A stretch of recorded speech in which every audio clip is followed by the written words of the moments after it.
মায়েরা কেউ যদি ব্রত পূজা না করো, কেউ যদি যজ্ঞ অনুষ্ঠান না করো, কেউ যদি উপবাসও না করো, ভগবান বলছে তাতে অসুবিধা নাই, কিন্তু মনে রাখতে হবে কলির মানুষের শেষের দিনের মুক্তির পথ হবে একটাই, সেটা হলো হরি নাম সংকীর্তন। আপনারা প্রশ্ন করবেন মৌমিতা ও সবাই বলে যায়, ও যত যত ভাগবত পাঠ করতে আসছে তারাও বলছে হরিনাম করো, একাদশী করো, হরিনাম শোনো, ও ছাড়া তোমার কোনো গতি নাই।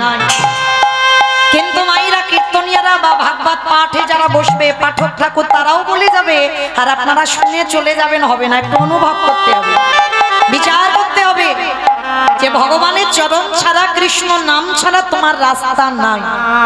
যে যত ধনী হই না কেন, যে যত বড় লোক হই না কেন, কেউ যদি বাবা সারা জীবনটা দিল্লি বোম্বে থাকে, কেউ যদি সোনার পালঙ্কে ঘুমায়, কেউ যদি টাকার বিছানায়ও ঘুমায়, মনে রেখো শেষের দিনে তোমার এরা কেউ আপন। যে যত তাড়াতাড়ি জানতে পারবে বাবা তার তত তাড়াতাড়ি মঙ্গল হবে, এ কেউ নয় তোমার। যেমন আমি 3 ঘন্টা হয়ে গেলে বাবা এই হরিনামের মঞ্চ থেকে চলে যাব, ঠিক তদ্রুপ সংসারটা হচ্ছে একটা নাটকের মঞ্চ। কেউ বাবা হলাম, কেউ মা হলাম, কেউ দাদা হলাম, কেউ দিদি হলাম, আত্মীয় পরিজন বন্ধু বান্ধব হলাম,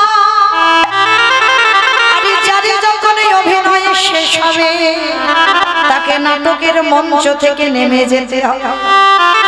যতই আমার আমার করে আঁকলে থাকো না কেন, এ জগতে কেউ তোমার নয়, একজনই তোমার, যিনি হলেন বিশ্বের স্রষ্টা মালিক ভগবান। ও ছাড়া তোমার কেউ আপন নয়। প্রত্যেকের ভালোবাসায় না কিছু না কিছু চাওয়া পাওয়া আছে, কিন্তু আমার ভগবানের ভালোবাসায় কোনো চাওয়া পাওয়া নেই। ওই ছেলেটা আমায় নিঃস্বার্থভাবে ভালোবাসে। আর এই যে বাবা হরিনাম ছাড়া গতি নেই কেন বললাম জানো? এখানে এতজন ভক্ত যারা যারা আমরা সংসার করছি না, সব সংসেজে আছি, সারের কিছু বুঝিনি। কি মা বুঝেছো? সার সার তো তখনই হবে কখন জানো? ওই ঢেকি ঢেকি দেখেছো তো? ঢেকি যারা ঢেকি দেখেছো বাবা, ওই যে চাল কোটাতে যাই না, এখন আর ঢেকি ঢেকি নেই, এখন তো সব মেশিন হয়েছে, মিক্সচার মেশিনে ঘরেইতে হয়ে যায়। তো তখনকার দিনে মায়েরা সংসারের কাজ সেরে সব ঢেকিতে চাল কুটাতে যেত। আর ওই ঢেকি যারা দেখেছো দেখবে 2 জন পাত দেয়, পাত দেয় না, আর একজন ঢেকির গড়ের কাছে বসে ওই চালটাকে একবার করে পাত খাইয়ে দেয়।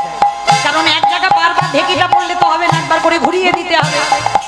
তো সংসারী মা সংসারের কর্ম সেরে বাবা ঢেকিতে চাল কুটাচ্ছে। এমন সময় স্বামী এসে বলছে, হ্যাঁ গো গিন্নি, তুমি তো সংসারের কাজ করছো, হ্যাঁ গো তুমি কি জানো আমাকে অফিসে যেতে হবে, রান্না বান্না হয়েছে? বলে স্বামী টেবিলে রাখা আছে, তুমি আজকে একটু বেড়ে খেয়ে নাও। আবার একটুখানি পরে ছেলে এসে বলছে, আমা স্কুলে যাবো তো, জামা কাপড় কই? বলছে বাবা ওই আল্লাতে রেখে দিয়েছি, গুছানো আছে, তুই আজকে একটু পরে চলে যা। এতগুলো কথা বলছে, বলো তো মনটা কোথায় আছে? মন কিন্তু একবারও ছেলের দিকে যায়নি, মন কিন্তু স্বামীর দিকে যায়নি। চোখটা আছে ঠিক কথা, কিন্তু মনটা রেখেছে ঢেকির গড়ে। কেন? একবার যদি ছেলের দিকে মন চলে যায়, একবার যদি স্বামীর দিকে মন চলে যায়, ঢেকিটা হাতে পড়বে, আর হাতে পড়লে একেবারে নিতাই গৌর হরি বল হরি বল। তাহলে সংসারে যারা করছো দেহগুলো রেখে দাও স্বামী ছেলে বুলের কাছে, কিন্তু কখনো যেন মন স্বামীকে দিয়ে দিও না, মন ছেলে সংসারে দিও না। মনটা রেখে দিতে হবে আমার ঢেকির গড় সমান আমার গোবিন্দের রাতুল চরণ। আর যারা ঢেকির গড়ের মতো গোবিন্দ চরণে মন রেখে সংসার করে, তাদেরই অচিরে কৃষ্ণ প্রাপ্তি হয় গো। একেবারে মনে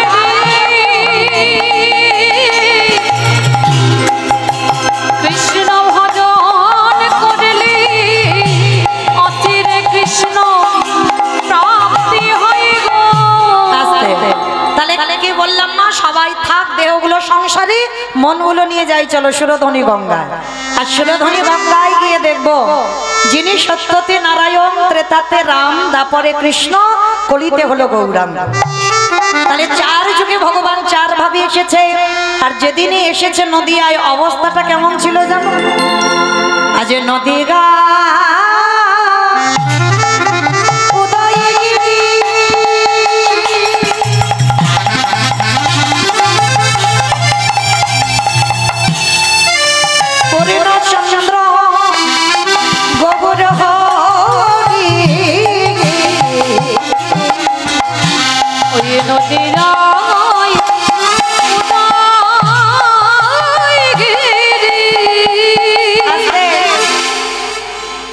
আগে একটু কথা বলে নি, আমার চিনতে অসুবিধা হচ্ছে না তো? সবাই চিনতে পারছো? তাহলে প্রথমে বলে নিয়েছি আমি কিন্তু কীর্তনিয়া নয়, আপনাদের একজন কাছের মানুষ, কেমন? তাহলে ভাববেন আমি কীর্তনিয়া। তাহলে ভগবানের নাম যখন বলতে এসেছি, আপনারা শুনতে এসেছেন, ভগবানের জন্য তো একটু কাজ করতে হবে। কি গো, কাজগুলো মনে আছে তো? 2 বছর রিহার্সাল দেওয়া হয়ে গেছে, এইটা নিয়ে 3 বছর। তাহলে 2 বছর রিহার্সাল দিয়ে গেছি। 1 বছর আগে কি কীর্তন শুনতে গেলে কি করতে হয় একবার করে দেখাও।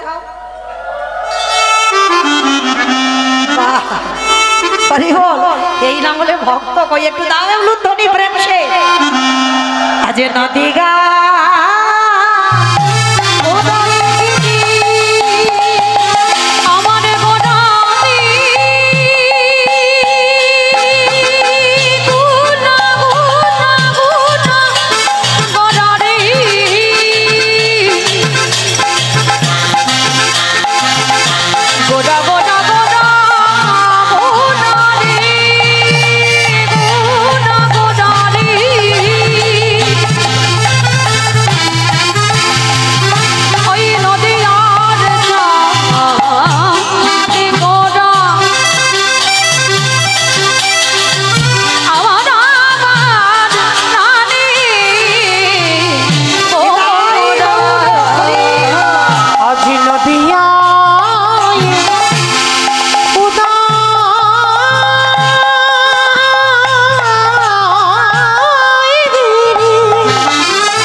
কৃষ্ণ গৌর হয়ে এলো। আর সেই গৌর বাবা লোকের দাঁড়িয়ে দাঁড়িয়ে জীবের প্রত্যেককে হাতে ধরে পায়ে ধরে বলছে তোরা একবার কৃষ্ণ বল। ভাইরা আর কোনো কথা নয়, কোনো অন্য মনস্ক নয়, এবার মন প্রাণটা যেন একেবারে কীর্তনে ডুবে যায়, কেমন? তাহলে ভগবান যিনি বিশ্বের স্রষ্টা মালিক, যাকে দেখতে পাচ্ছে সে ছোট বড় বিচার করছে না, সবার হাতে ধরে বলছে তোরা একবার কৃষ্ণ বল, তোরা একবার হরি বল। কিন্তু সবাইকে বলছে, কিন্তু নিজের মাকে বাবা একবারের জন্য বলেনি মা তুমি একবার কৃষ্ণ নাম করো। দাদা নিতাই চাঁদ ডাক দিয়েছে, ভাই তুই তো সবাইকে বলছিস কৃষ্ণ নাম করো, হরি নাম করো, কিন্তু কই আমাদের মাকে তো কোনো দিনের জন্য বলিস না যে মা তুমি একবার কৃষ্ণ ভজন করো, একবার কৃষ্ণ সাধনা করো। কেন বলিস না ভাই? তো নিমাই হেসে বলেছিল, দাদা আমি সবাইকে ক্ষমা করতে পারি, কোন ভক্ত যদি আমার কাছে অপরাধ করে আমি ক্ষমা করে দিতে পারি, কিন্তু কোন ভক্ত সে আমার মা হলেও কোন ভক্ত যদি বৈষ্ণব চরণে অপরাধ করে সেই অপরাধীকে আমি এ জীবনে নয় কোনো জন্মেই ক্ষমা করি না। চমকে উঠেছি দাদা নিতাই চাঁদ, ভাই এটা তুই কি বলছিস? আমাদের মা করেছে বৈষ্ণব চরণে অপরাধ, বলে হ্যাঁ। ওই জন্য তো আমি সবাইকে বলছি তোমরা কৃষ্ণ নাম করো, কিন্তু আমার মাকে আমি কোনোদিন ক্ষমা করব না। ভাই, আমাদের মা কে এমন বড় বৈষ্ণব যে তার চরণে আমাদের মা অপরাধী? বলে শোনো দাদা, আমার মা যদি আমার কাছে অন্যায় করত তাহলে আমি ক্ষমা করে দিতাম। অন্য কোনো সাধারণ ভক্তির চরণে যদি অপরাধ করত আমি ক্ষমা করে দিতাম, কিন্তু আমার মা করেছে ত্রিলোকের যে সব থেকে বড় বৈষ্ণব, তার চরণেই তো অপরাধী হয়ে আছে মা। দাদা নিতাই চাঁদ বলছে ভাই সে কে? বলে শোনো, তোমাদের একটা কথা বলে যায়, বৈষ্ণবে অপরাধী করে যে বা গঙ্গা স্নানে যায়, যে বা গঙ্গা স্নানে যায়, পতিত পাবনে গঙ্গা তারে রেখে দূরে সরে যায়, দূরে সরে যায়। বৈষ্ণব দেখে যে বা নাটময় মুন্ড, নাটময় মুন্ড, তার মুন্ড পড়ে যায়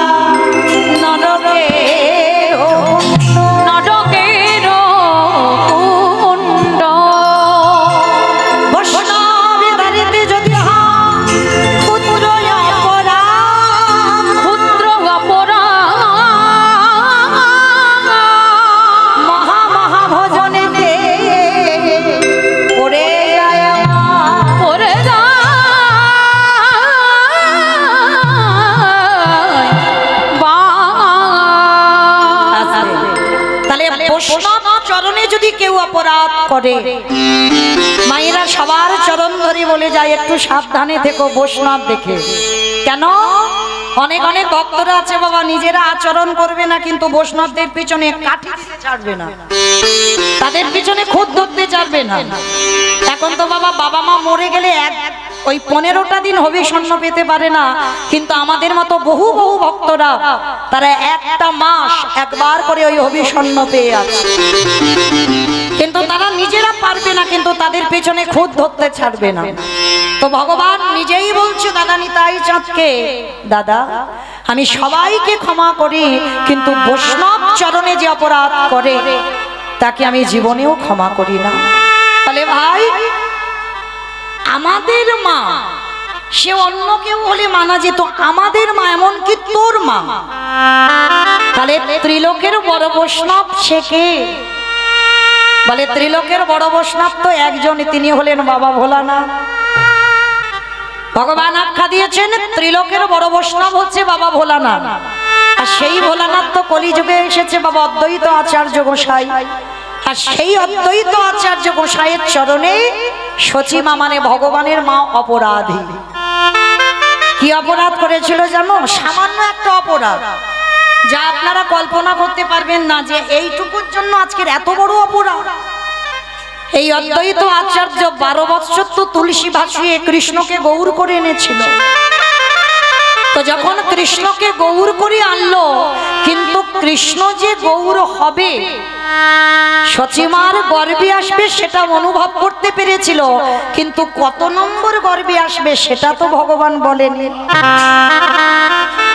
সচিমার গর্ভে আসবে বাবা সেটা জানি, কিন্তু কত নম্বর গর্ভে আসবে সেইটা অদ্বৈত আচার্য জানত না। ওই জন্য সিদ্ধান্ত নিল কি, যে যতগুলো সন্তান সচিমার গর্ভে আসবে আমি প্রত্যেকটা সন্তানকে ষষ্ঠাঙ্গে দণ্ডবত প্রণাম, আর আমি যদি ষষ্ঠাঙ্গে দণ্ডবত প্রণাম করি, আর আমি হলাম ত্রিলোকের বড় বৈষ্ণব, আমি মৃত্যুঞ্জয়, আর আমার প্রণাম যে গ্রহণ করবার শক্তি রাখবে সেই তো হবে কলিযুগের ভগবান। কি গো মাইরা, প্রকৃত বৈষ্ণবের প্রণাম সহ্য করবার অধিকার আপনাদের আমাদের নেই, পারবে না বাবা। তুমি একেবারে লয় প্রলয় হয়ে যাবে। হয়েছিল নবদ্বীপের মাটিতে। আপনারা জানবেন এই অদ্বৈত আচার্য ছোটবেলার নাম ছিল কমলাক্ষ। তো কমলাক্ষ মায়ের হাত ধরে, নাভাদেবীর হাত ধরে নবদ্বীপ বেড়াতে এসেছে শান্তিপুর থেকে। তা নবদ্বীপ বেড়াতে এসে বাবা হঠাৎ দর্শন করেছে ওই নবদ্বীপের রাজার একটা সুন্দর মন্দির তৈরি করেছিল, কালী মন্দির। তা কমলাক্ষকে হাত ধরে নিয়ে গেছে নাভা দেবী। নাভা দেবী গিয়ে বলছে, খোকা প্রণাম কর।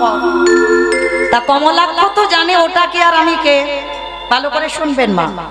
মা কালীর মূর্তিকে দেখে অদ্বৈত আচার্য মানে কমলাক্ষকে বলছে, বাবা একবার প্রণাম কর। আর কমলাক্ষই তো বাবা ভোলা না। তাই এবার কমলাক্ষ ছোট্টবেলায় বলছে, ও মা আমি প্রণাম করব না। কেন প্রণাম করবি না? বলে আমি যদি প্রণাম করি তাহলে মূর্তি ভেঙে এক্ষুনি চৌচির হয়ে যাবে। বলে মজা করছিস? তুই এইটুকু যা বাচ্চা দুধের ছেলে, তুই প্রণাম করলে আমাদের এই কালী মূর্তিটা ভেঙে যাবে? বলে হ্যাঁ মা বিশ্বাস করো, আমি যদি একবার প্রণাম করি মাথাটা ওই চরণে ঠুকি সঙ্গে সঙ্গে মূর্তি ভেঙে যাবে। তা যিনি মূর্তি তৈরি করেছে, যার মন্দির, রাজা এসে বলছে, কমলাক্ষ তুই নিজেকে কি এমন মনে করিস যে তুই আমার মাকে প্রণাম করলে আমার মা ভেঙে যাবে? ওই করে দেখা। তা কমলাক্ষ তখন হাত জোর করে বলছে, দেখো তখন যেন তোমরা কেউ কিন্তু আমাকে বকবে না, কিন্তু আমি জানি আমি যদি প্রণাম করি তাহলে মায়ের মূর্তি থাকবে না। তা কেউ তো রাজি হচ্ছে না, কেউ তো ছেলেটাকে চিনতে পারছে না যে ওকে। এইবার সবার চাপে যেই না কমলাক্ষ হাত জড়ো করে আমার পতিদেব পাবনী মায়ের চরণ তলে দাঁড়িয়েছে। ওই কমলাক্ষ মৃদু হেসে বললেন, আমাকে তুমি ক্ষমা করে দাও, কারণ আমি প্রণাম করতে চাইনি তোমার, কিন্তু আমার মা যে বাধ্য করছে, এই যে যার মন্দির সে তো বাধ্য করছে, আমি কি করব বলো। এইবারে যেই না কমলাক্ষ মাথাটা মায়ের চরণে ঠুকেছে, সঙ্গে সঙ্গে মূর্তিটা মাঝখান থেকে একেবারে দ্বিখণ্ডিত হয়ে গেল। কেন হলো? কি গো, স্বামীর প্রণাম গ্রহণ করবার শক্তি আছে মায়ের? বাবা যেই প্রণাম করেছে মায়ের মূর্তি ভেঙে চৌচির হয়ে গেল। তাহলে ওই বাবার কতটা পাওয়ার আছে, কতটা ক্ষমতা আছে। চিন্তা করলো, সচিমার গর্ভে যে কটা ছেলে মেয়ে হবে আমি প্রত্যেকটাকে প্রণাম করব, আর আমার প্রণাম যে গ্রহণ করবে সেই হবে আমার ভগবান। এইবার পর পর সচিমার কোলে 8টা মেয়ে জন্মালো, আর ওই পর পর একটা একটা করে কন্যা সন্তানকে প্রণাম করে। আর যখনই প্রণাম করে সচিমার কোলে বসে, কোনোটা 8 দিনের বাচ্চা, কোনোটা 5 দিনের বাচ্চা, কোনোটা 1 বছরও হয় না, সচিমার কোলে এক এক করে মারা যায়। নবম গর্ভে বিশ্বরূপ এলো বড় ছেলে, তাকে প্রণাম করলো। মাত্র 16 বছর মায়ের কাছে ছিল। আর ওই অদ্বৈতের সঙ্গে মেলামেশা করতে করতে ওই কমলাক্ষ যিনি বাবা অদ্বৈত আচার্য বড় হতে হয়েছে, তার সঙ্গে মিশতে মিশতে ওই বিশ্বরূপও চলে গেল সর্বত্যাগী সন্ন্যাসী। দশম গর্ভে নিমাই এলো, আর নিমাইকে কোলে আঁকলে রেখেছে, অদ্বৈতকে প্রণাম করতে দেবে না। কারণ সচিমা বুঝতে পেরে গেছে ওই লোকটা যদি আমার নিমাইকে প্রণাম করে আমার নিমাইও আমাকে ছেড়ে চলে যাবে, কিছুতেই প্রণাম করতে দেবে না।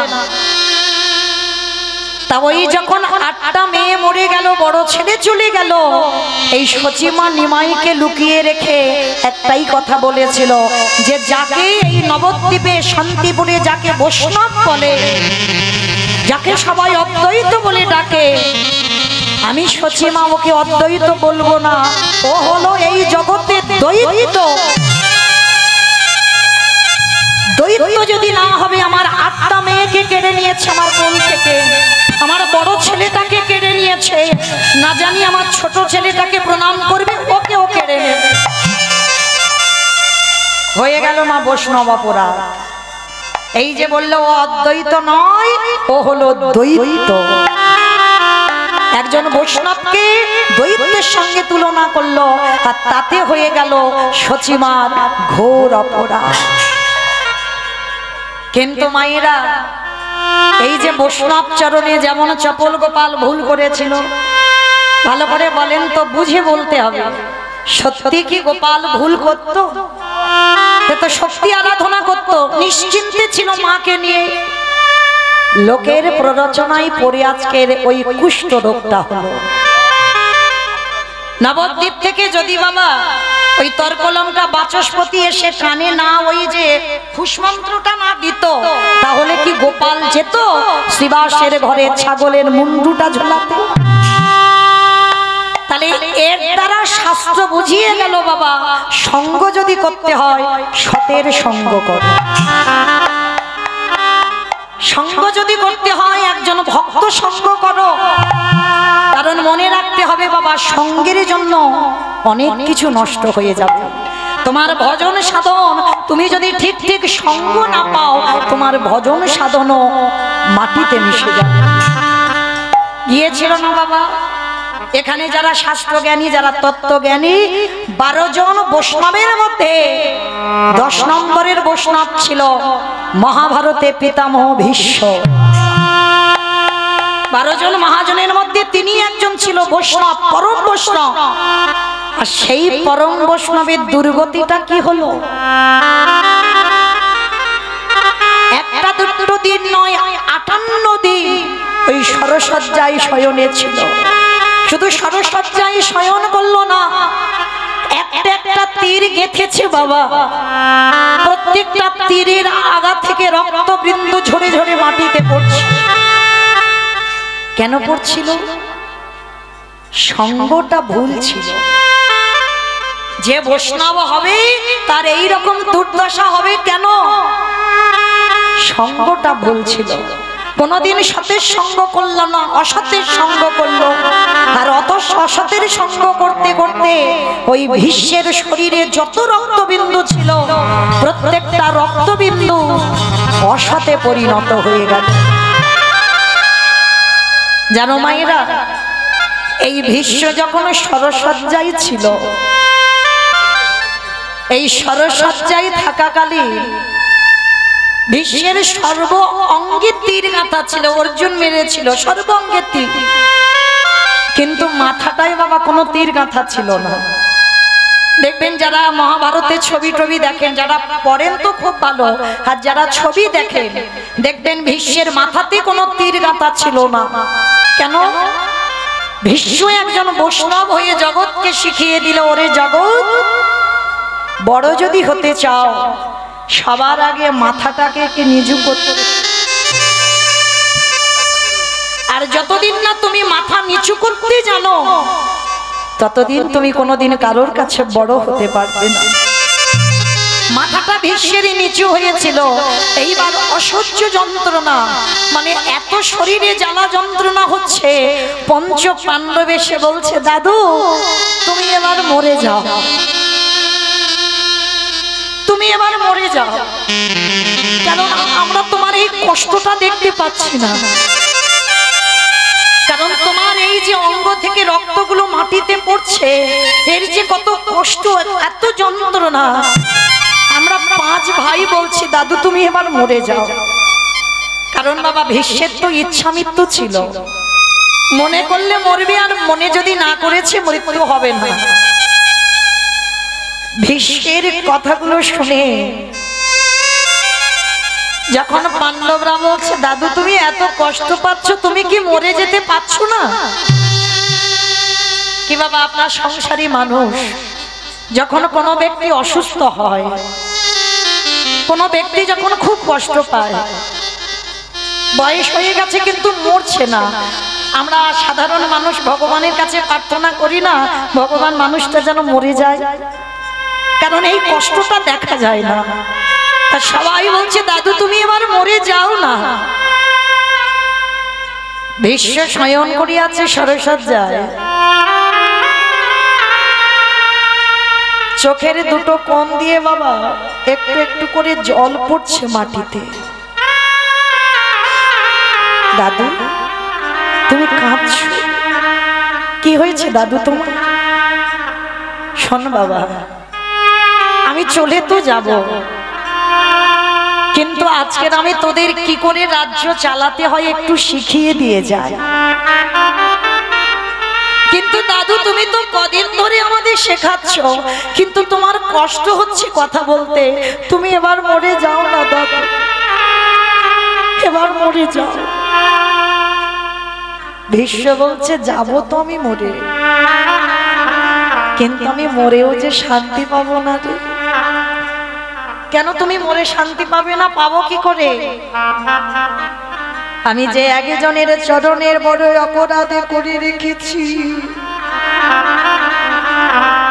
ও দাদা, সে কে? একবার বলো, আমরা তাকে নিয়ে আসবো। কার কাছে তুমি অপরাধী? সে না এলে আমি মরতে পারবো না। সে কে তুমি বলো, তার নামটা? দ্রৌপদী। যাও, একবার দ্রৌপদীকে আমার কাছে নিয়ে এসো। আমি জানি ও যদি একবার আমার নামটা শুনে আমাকে ঘৃণা করবে, কিন্তু দ্রৌপদী যতদিন আমাকে ক্ষমা করবে আমি তো মরে শান্তি পাবো না। তৃতীয় পাণ্ডব অর্জুন বলছে, দাদু তাহলে তুমি একটু দাঁড়াও, আমি একটু যাই দ্রৌপদীকে ডেকে আনি। অর্জুন ছুটে গেছে দ্রৌপদীর কাছে। দ্রৌপদী, দ্রৌপদী, ও দ্রৌপদী, একটা কথা বলবো, শোনো না। কোন মানুষ যখন মৃত্যু শয্যায় পড়ে, কোন মানুষ যখন মৃত্যু শয্যায় যন্ত্রণা পায়, ওই মৃত্যুমুখী মৃত্যু যাত্রী মানুষের মনের আশা পূর্ণ করতে হয়। দ্রৌপদী করজোর করে বলছে, স্বামী তুমি কি বলতে চাইছো? দ্রৌপদী, একবার তুমি আমার দাদুর কাছে চলো। যাব না। চুপ করো, একটা কথা তুমি বলবে না। হাজার বারো যদি বলো আমি একটা কথা বলবো, আমি তোমার দাদুর কাছে যাব না। দ্রৌপদী, যা হয়েছে তোমার সঙ্গে তুমি ভুলে যাও। মনে করো না এটা তোমার ভাগ্যে ছিল, কিন্তু দাদু যে বড় কষ্ট পাচ্ছে। তুমি না গেলে, তুমি না ক্ষমা করলে দাদু মরতে পারবে না। চলো, তোমার কাছে আমি স্বামী হয়ে হাত জোড়ো করে বলছি, তুমি একবার দাদুর কাছে চলো। সতী নারী প্রতি বাক্য পালন করতে হবে। তো দ্রৌপদী অর্জুনের কথা মতো ভীষ্ম সরসজ্জায় আছে, দরজার ধারে দ্রৌপদী গিয়ে দাঁড়িয়ে আছে। ভীষ্ম মাথাটা তুলে দেখছে দ্রৌপদী দূরে দাঁড়িয়ে আছে। এসো, আমার ঘরের ভিতরে এসো। যাব না। দেখা করতে বলেছো, তোমার দরজার ধারে এসেছি, কিন্তু তোমার ছায়া যেন আমার গায়ে না পড়ে। ভীষ্ম নয়ন জলে বুক ভাসাচ্ছে। দ্রৌপদী রেগে গিয়ে বললেন, দাদু আজকে তুমি আমার স্বামীদের ধর্মের জ্ঞান দিচ্ছ? সেদিন তোমার জ্ঞান চৈতন্য কোথায় ছিল? হ্যাঁ, আজকে তুমি আমার স্বামীকে শিক্ষা দিয়ে যাচ্ছ কি করে রাজ্য পরিচালনা করতে হয়, কিন্তু সেদিন তোমার চৈতন্য, সেদিন তোমার জ্ঞান, সেদিন তোমার বিবেক কোথায় ছিল? যেদিন ওই দুঃশাসন আমার বক্ষের কাপড় ধরে টানলো, যেদিন আমি কুরুসভা কারোর কাছে এত সাহায্য চাইনি, আমি তোমার কাছে বারবার হাত জোড়ো করে বলেছিলাম, দাদু তুমি কিছু তো বলো, কিন্তু তুমি আমাকে দেখে মুখটা ফিরিয়ে নিয়েছিলে। সেদিন আমি কেঁদে কেঁদে আমার সখা কৃষ্ণকে জানিয়েছিলাম, সখা আজ যেমন আমার চোখের জল একটা একটা করে মাটিতে পড়ছে, এই চোখের জল একদিনে যেন কাঁটা হয়ে আমার দাদুর শরীরে গেঁথে যায়। কাঁদো দাদু কাঁদো। সেদিন আমিও তোমার মতো কেঁদেছিলাম, তুমি আমার দিকে ফিরে তাকাও। আচ্ছা দাদু, একটা কথা তুমি বলবে আমার? সেদিন যখন আমার অপমান হচ্ছিল তুমি দাঁড়িয়ে দাঁড়িয়ে দেখছিলে, কিছু প্রতিবাদ করোনি, তাহলে আজকে তুমি এত ভালো ভালো কথা, কি করে রাজ্য চালনা করতে হয়, কি করে ধর্মের পথে থাকতে হয়, আজকের এত ভালো ভালো কথা আমার স্বামীদের বলে যাচ্ছ কি করে? ভীষ্ম কেঁদে কেঁদে বলছে, দ্রৌপদী তুমি আমার কাছে এসো, আমি সব বলে যাব, যে সেদিন আমি কেন প্রতিবাদ করিনি আর আজকের কেন আমার মুখ থেকে সৎ কথা বার হচ্ছে। দ্রৌপদী, সেদিনে আমি অসতের সঙ্গ করতাম, সেদিন আমি দুর্যোধনের অন্নে প্রতিপালিত হয়েছিলাম। দ্রৌপদী, ওই দুর্যোধনের বাড়ির অন্ন খেতে খেতে আমার শরীরের সর্ব রক্তটা পাপী হয়ে গেল। তাহলে আমি অসতের সঙ্গ করেছিলাম, আর অসতের সঙ্গ করতে করতে আমার মুখ থেকে সৎ কথা বার হয়নি, সব সময় অসৎ কথা বাইর হতো। বাহ বাহ দাদু বাহ। তাহলে সেদিন যখন অসতের সঙ্গ করে অসৎ কথা বার হয়েছে, তাহলে আজকে তোমার মুখ থেকে সৎ কথা বার হচ্ছে কি করে? বলে দ্রৌপদী গো, তাকিয়ে দেখো এই বাণগুলোর দিকে। মানে অর্জুন যে বাণগুলো মেরেছে, সমস্ত বাণের আগা থেকে বাবা রক্ত ঝরে ঝরে মাটিতে পড়ছে। জানো দ্রৌপদী, এতদিন ভোর ওই 58টা দিন আমি যে সরসজ্জায়, এতদিন ভোর আমার শরীর থেকে যত রক্ত বার হয়েছে সব তো অসতের রক্ত। আর আমার মুখ থেকে এখন সৎ কথা কেন বার হচ্ছে জানো? এখন আমার মধ্যে যতটুকু রক্ত আছে শরীরে, এইটুকু হচ্ছে সতের রক্ত। আর সতের রক্ত আছে বলে আমার মুখ থেকে সৎ কথাগুলো বার হচ্ছে। দ্রৌপদী, তুমি আমায় ক্ষমা করে দাও। আর তুমি না ক্ষমা করলে আমি তো মরেও শান্তি পাবো না। তুমি অন্তত আমার কথা বোঝো। সেদিন আমি অসতের সঙ্গ করি, আমার ওই দুর্গতি হলো। দ্রৌপদী ছুটে এসে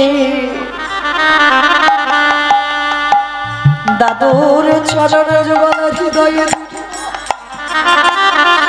বলল, দাদু গো,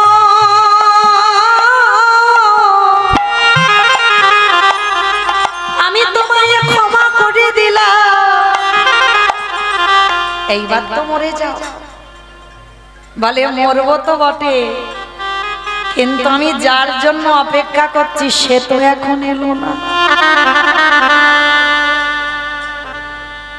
আমি যে মরবো, আমি যার জন্য অপেক্ষা করছি সে তো এখনো এলো না, আমি মরবো কি করে? ও দাদু, আবার কাকে তুমি চাইছো? ওদিকে দেওয়ালের আড়ালে দাঁড়িয়ে দাঁড়িয়ে হাসছে ভগবান। কারণ ভীষ্মে যাওয়ার সময় হয়েছে, ভগবান আড়ালে দাঁড়িয়ে আছে। ভীষ্ম মাথাটা তুলে অনুভব করতে পেরেছে কৃষ্ণ এসেছে। বাবা, যারা প্রকৃত ভক্ত চরণ ধরেছো, গুরু চরণ ধরেছো, তোমার আশেপাশে যে ভগবান আসবে সেই সৌভাগ্য অর্জন করিনি যে সাক্ষাতে ভগবান দেখবো। ভগবান ছলনা করে ছদ্মবেশে আসবে। যদি তুমি ভক্ত হয়েছো, তুমি অনুভব করতে পারবে আমার আশেপাশে কেউ না কেউ আছে। ভীষ্ম বুঝতে পেরেছে দরজার আড়ালে কৃষ্ণ দাঁড়িয়ে আছে। কৃষ্ণ রে, আমার দরজা তো খোলাই আছে, আমার দরজা খোলা আছে, তুই বাইরে আছিস কেন? আমার ঘরের ভিতরে আয়। ভগবান নয়ন ইঙ্গিত করে বলল, ভীষ্ম দে, আমি তো সবার দরজাতে দাঁড়িয়ে থাকি। বাবা, কোন দরজা? ওই যে ইট বালি সিমেন্টে গাঁথা ঘর আর শাল কাঠের যে লোহার দরজা না, এই রক্ত মাংসে দেহি গলা ঘর। এই ঘরে আমার আত্মা রূপী ভগবান সবার ঘরে দাঁড়ায় আছে। সবার ঘরে তো যাবে, যদি ডাকার মতো কেউ ডাকতে পারে আমার ভগবান কি থাকতে পারে? যে জনে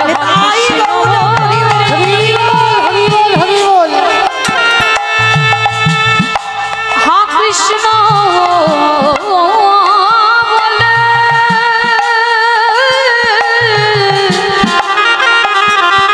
হা কৃষ্ণ তোমার হলো বলে,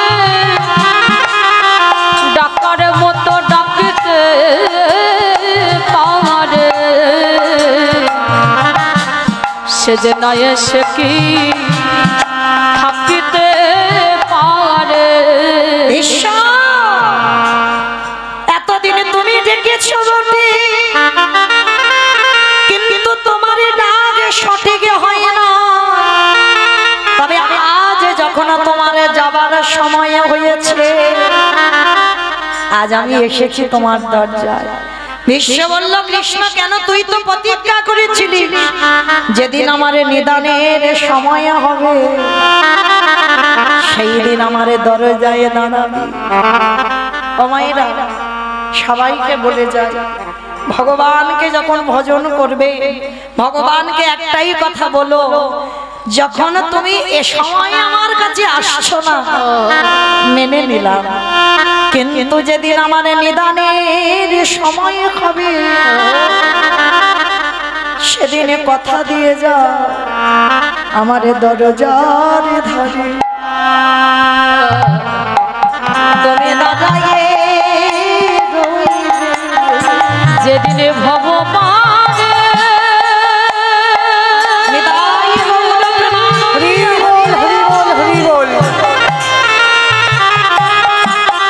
যেদিনে ভগবান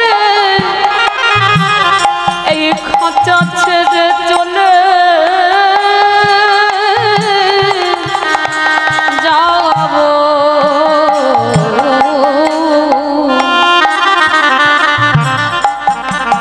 সেদিন আমার দরজায় তোমার দর্শন দিও।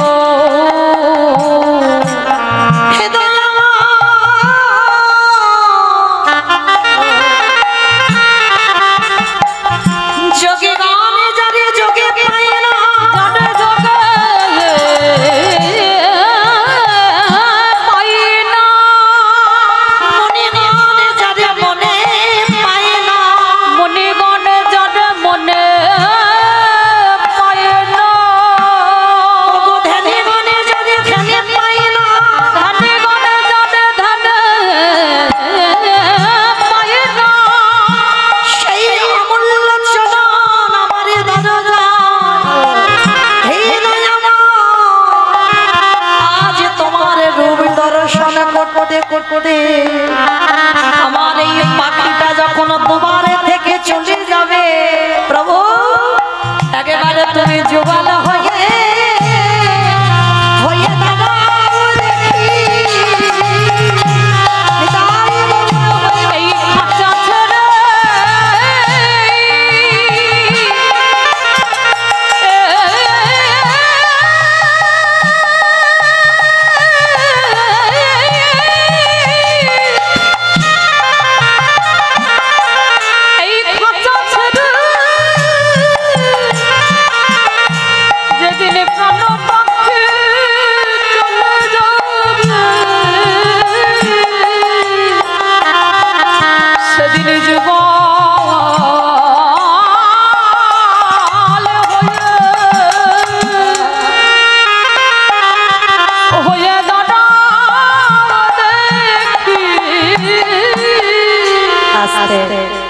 ভগবান এসে বলছে, বিশ্ব বলো তুমি আমাকে কোন রূপে দেখতে চাও?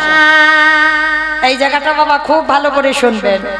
বিশ্বের সামনে ভগবান কৃষ্ণ দাঁড়িয়েছে, বলছে বলো তুমি আমাকে কোন রূপে দেখতে চাও? আমি বৃন্দাবনের কৃষ্ণ হব, না মথুরার কৃষ্ণ হব, না দ্বারকার কৃষ্ণ হব? বলো তুমি কোন রূপে আমায় দেখতে চাও? বিশ্ব করজোর করে বললেন, কৃষ্ণ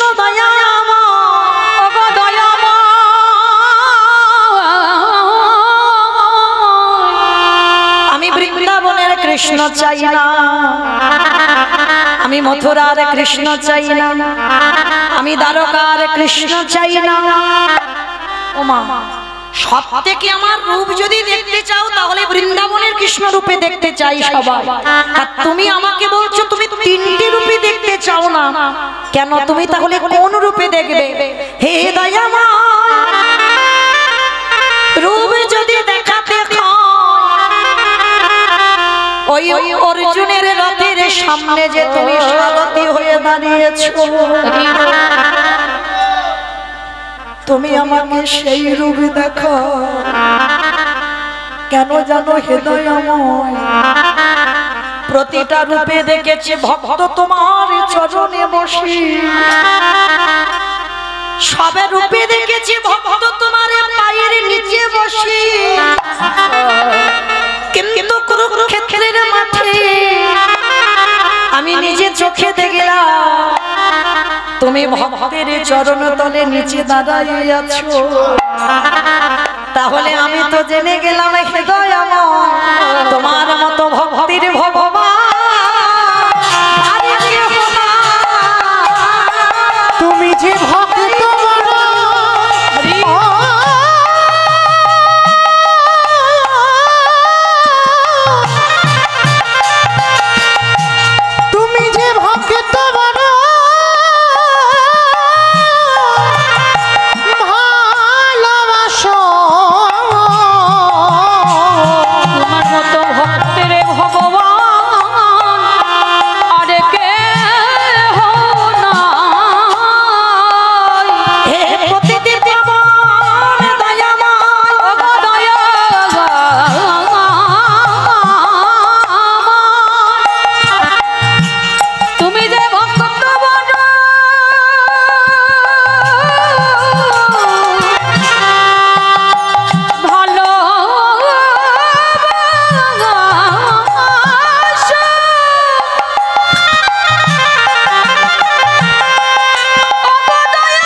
তাহলে কোন রূপ দেখতে চাইলো? প্রতিটা রূপে বাবা ভক্ত ভগবানের চরণ ধরে বসে আছে।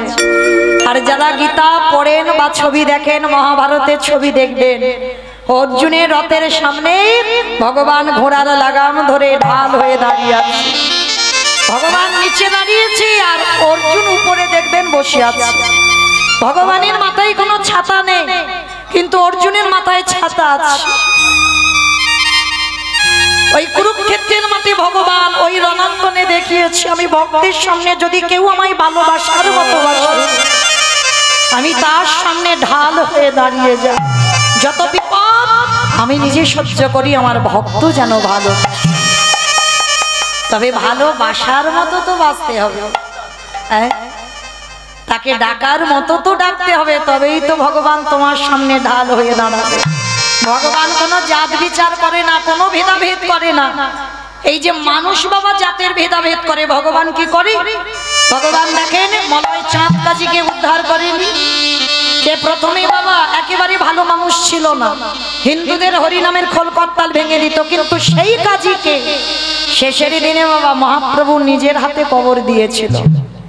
নিজের হাতে ওই বামন পুকুরে, যারা মায়াপুরে যাবেন, মায়াপুরে ঢুকতে আগে স্টপেজে যে নামটা হচ্ছে বামন পুকুর, ওই বামন পুকুরে কাজীকে কবর দিয়েছে মহাপ্রভু নিজের হাতে। আর কাজীর একটা আক্ষেপ ছিল, আমার গায়ে আমার কবরের উপরে কেউ ফুল দেবে না। ভগবান বলেছিল দরকার নেই কারো, যে আমারে চায় তারে আমি চাই, যে আমারে না চায় তারে আমি না চাই। কি দরকার? অনেকে বলে না মা টাকা পয়সা থাকলে শেষের দিনে আমার লোক থাকবে দেখবার, একটা পুত্র সন্তানের দরকার, কেন? শেষের দিনে আমার মুখে আগুন দেবে। কি মা গ্যারান্টি দিতে পারবে শেষের দিনে তোমার ছেলে তোমার মুখে আগুন দেবে?